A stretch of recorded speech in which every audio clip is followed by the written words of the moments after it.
Jordan Ring is a business book author and ghostwriter who helps founders and business leaders put their ideas on the page. He has written how-to guides for self-publishing and book marketing for authors. Today we're talking about ghostwriting, but I'm sure we're going to have him back on soon to talk about those elements of the writing process. Welcome to Notes from a Ghost, a podcast about stories and the people who tell them. My name is Charlie, and I'm a ghostwriter. I love a good story. I hope you enjoy this one. Jordan, thanks for being here. Thanks so much for having me, Charlie. I appreciate it. I'm very excited to be here, and I love talking about this stuff, so I can't wait to dig in. Yeah, let's do it. First of all, why should a founder or business leader or a small business owner, why should they think about writing a book? Yeah, I really like that you asked this question because as far as getting a book out there, this is actually the most difficult part is even in the beginning and thinking about as you're writing your book, like, do I even want to write a book? It's this reason and purpose behind going through this long and arduous process of writing a book.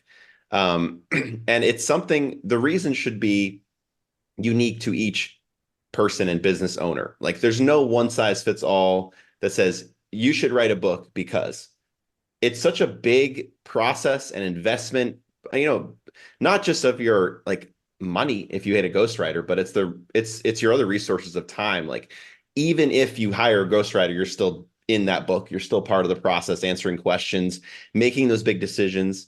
It has to be your reason for writing the book has to be very unique to you. Now, that being said, there are great reasons for writing a book.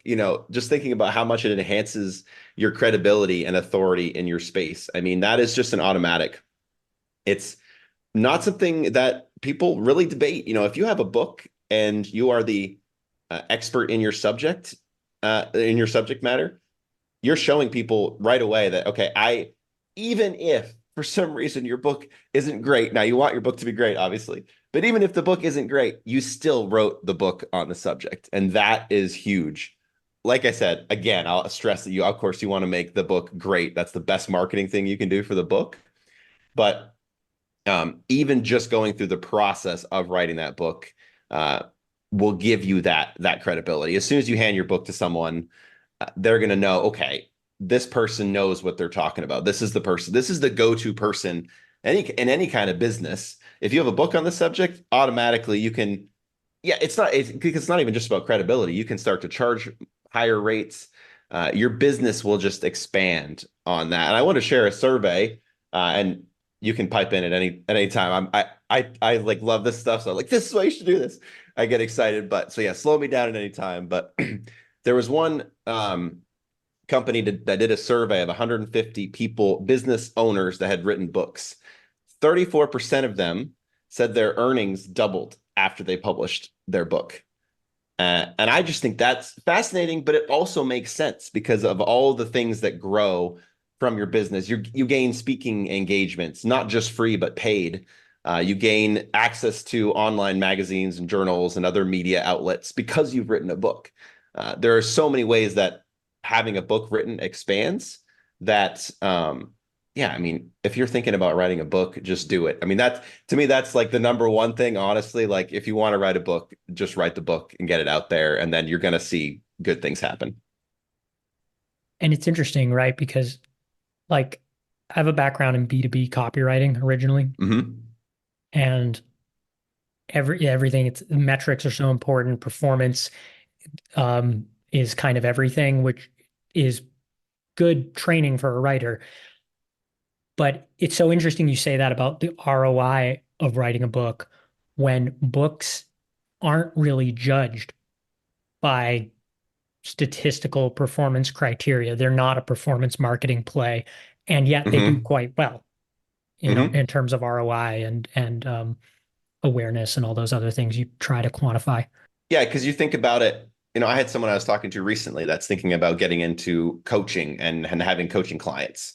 And even just thinking about that, okay, whatever you're paying to put this book out there. And yeah, if you go ghostwriting, some people are going to say it's a lot because it is a lot. It's a long process to put a book out there because it goes beyond the manuscript too. There's all the publishing items you have to accomplish, like getting a cover design and formatting and all those things you might not even think of in the beginning.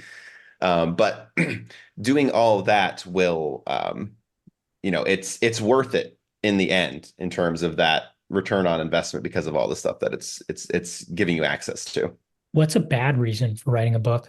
Yeah, I like that question because I would say that when I the first book I ever wrote was that I had a bad reason for writing because I wanted it to be a New York Times bestseller.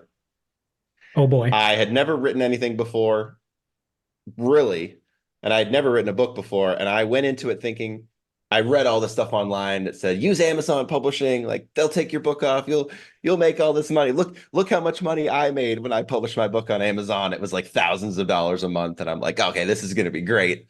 Um, I did everything they said to do, and I just assumed that my book was going to be a bestseller, and it was not. I don't regret that I did it, but is that a reason to write a book for a business owner? No. Like I mean, most books that are published, I don't know the stat. I didn't write down the stat on this one. Maybe but just there's a statistic that says like most books don't sell over 100 copies or something like that in their lifetime, which if you think about it is crazy because even 100 copies, you're not making anywhere near the amount of you're not making any ROI just on the book itself at 100 copies, even 1,000. I mean, unless you go bare bones publishing at every step of the way, if you sell 1,000, is it going to be worth your time just for that 1,000 books? Probably not. So again, like even if you're thinking, I want to 10 times, I want to sell 10 times as many books as other authors.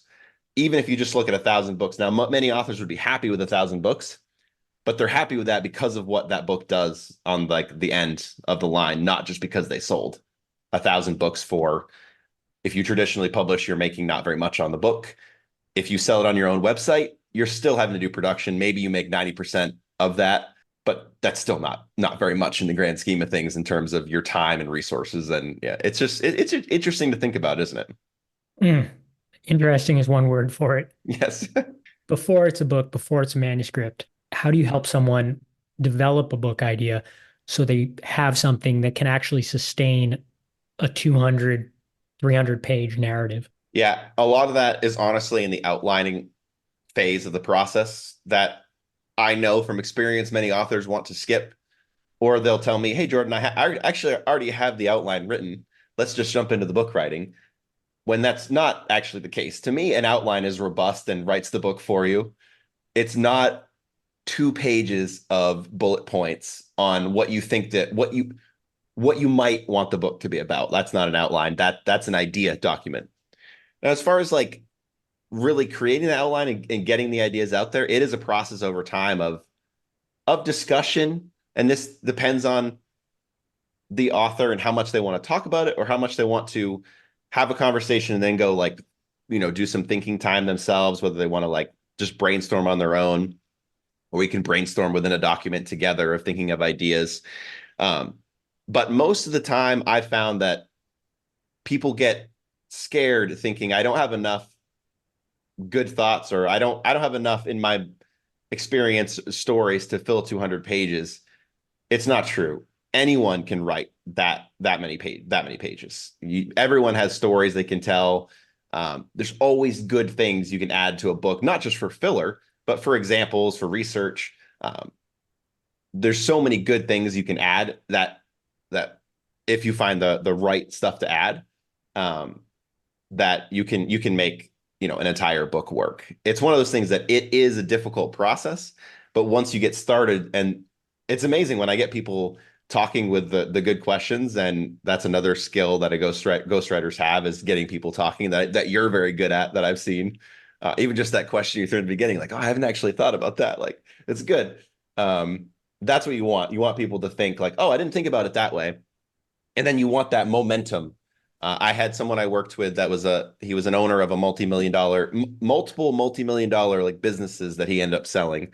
He was a great person to talk to because he would use the lessons that we talked about and he would go to work and then a week later he would come and say, Jordan, I actually used this thing that we were talking about like in a conversation with someone. Like I was thinking about this method or tactic or something that we talked about during our calls, and like, and I have a news story for you that we can throw in the book. And that's when you start getting like some gold in terms of like really highly relevant uh yeah, examples, but stories from the person's life. And like you and I both know, like a big part of that is listening. And Yeah. I've heard you talk about the importance of listening, and it's something you emphasize in your own marketing for your services as a ghostwriter. How can a ghost or anybody get better at listening and really develop that skill? Yeah, so I think it's definitely a skill that it takes time to develop and really get better at it. But I think one of the best ways you can become a better ghostwriting interviewer is to listen to podcasts and pay special attention to the hosts, and um, really start to think about, okay, how are they bridging the gaps between conversations? You know, what questions are they asking on the backs of other questions? I mean, not all podcast ghosts obviously are good hosts, but especially some of the more popular podcasts that have been going for years, those hosts have developed great rapport with the people they're talking to, and they also like know how to lead the conversation. And that's been, I would say, difficult for me as a super introvert. That's what I would call myself, is sometimes leading the discussion and conversation and getting what I need as the expert ghostwriter for the book. I would think like, okay, I know where we need, I'm thinking where we need to go with this project, but maybe the my client, the author, is taking it another direction or just won't shut up. This happens a lot. And we have to interrupt and say, actually, like, and sometimes good listening is interrupting and moving the conversation in this in this part in this process. But yeah, I mean, listening is, it's not easy, but if we can emulate what other hosts do well, and ask the right questions, that's really where we can improve. I think we ghosts we have a it's a cool job, but it's a I think a misunderstood job.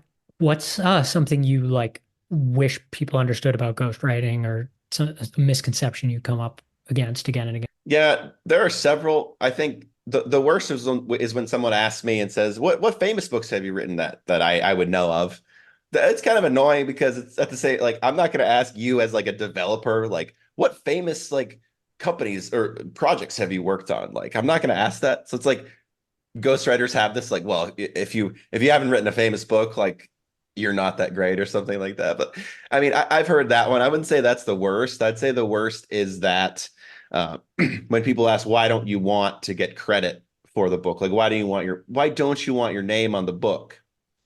And like for me, I think different ghostwriters are going to have a different answer to this. Like, some want to just be in the background, but for me, like, I'm also an author. Like, I write my own books that I want under my own name, and I'm completely fine if someone I work with writes their book and doesn't attribute it to me at all. Like, I'm just happy to get that person's ideas out there. Um, not, and this isn't always the case, but sometimes I write a book for someone I don't agree with what they're saying, and I don't want to be like, not that I don't want to be associated, but at the same time, like, that's not my voice and my opinion coming through the book. That's the author's, and that's one thing that a good ghostwriter does well, is separates. Oh, I don't agree with this. I wouldn't say this, but it doesn't matter. What would the author say?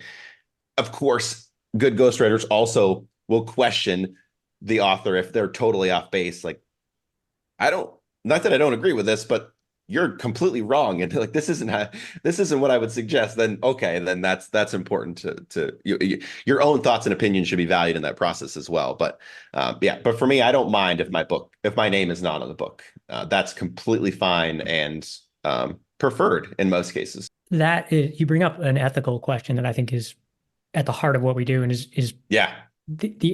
people's different answers to this are always fascinating to me. What is your own standard, or like how do you navigate the question of writing for someone who you don't agree with? Is there a place, because, and especially like we live in this time when people have made their opinions on political issues and stuff their whole personality, and you're basically bad if you disagree or something.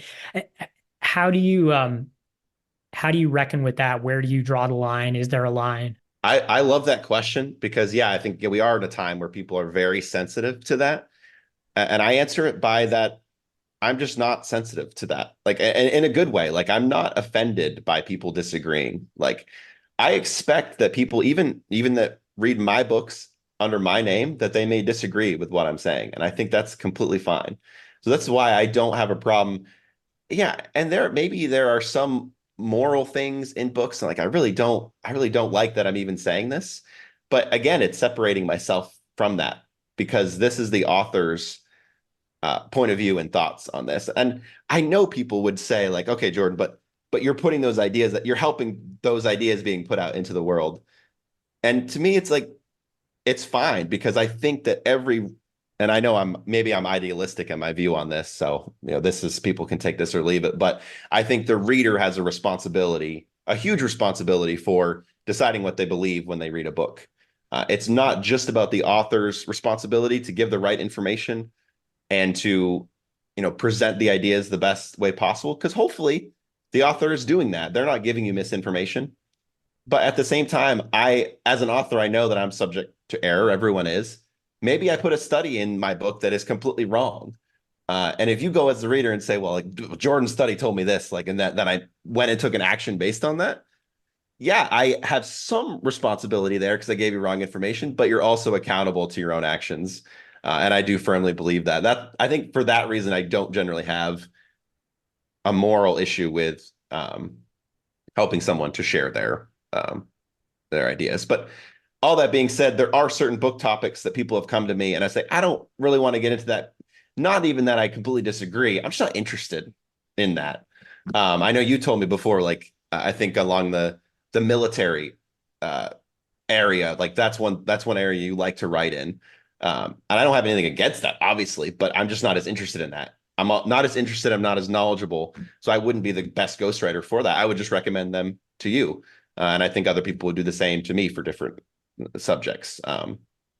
That was a totally separate question answer, I guess. I just thought of it like that's actually a good thing. It's a good thing for ghostwriters to know other ghostwriters, so we can help you find the right person. But anyway, Yeah, I've made a priority of that, trying to have a short list of other ghosts I know and what kind of books they like to work on. Because I'd so much rather refer something and send it your way than just tell somebody no. yeah, yep, What's your workflow like? Let's write a book together. What are we doing? yeah, yeah. I mean, I try to keep it simple in that as we're working on the outline, we're working on it together. I know that other ghostwriters will do the work kind of behind the scenes and then present it after a time and say, this is the outline maybe we're using. I like my process to be completely collaborative from the very get-go. And this is the reason I work in Google Docs. So when I start a project, I'm opening the outline document. Here's a template. And then we're hopefully both in there plugging things in. It does take some education on my part to say, especially with like the first draft of the book, like, hey, this is the first draft. Like, this isn't like this is not obviously my best work because we're not there yet. So that piece takes some education, but I love the collaborative process and being open to having the author come in there at any time and working on it as well. And because I want from the very beginning it to be their book. And what the project they feel good about working on. So I invite them to come in there, leave comments, add things, change things around. Hopefully they're not going in and spending time like proofreading when we're doing these first stages. And again, that's the education piece that I've had to learn through trial and error.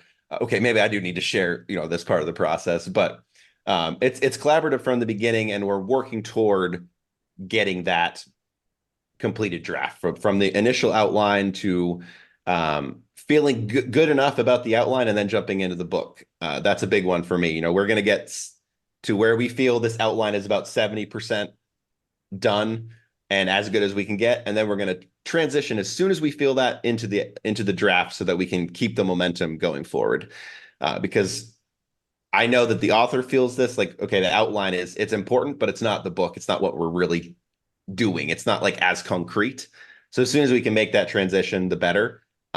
But we do that when we're feeling pretty good about the structure and everything. And that is all done through conversations work together, as what's needed. Usually it's about a call once a week that ends up being anywhere from an hour to an hour and a half. I mean, I've had some of these calls go 2.5 hours, which is kind of long, but some people just love to talk. And then they don't want to go in the document for the next week. And then they just they say, Jordan, I just talked to you for 2.5 hours. You go in and do all this, and I'm fine to do that as well. So there's a mix. It really depends on what that author and what that person wants to do.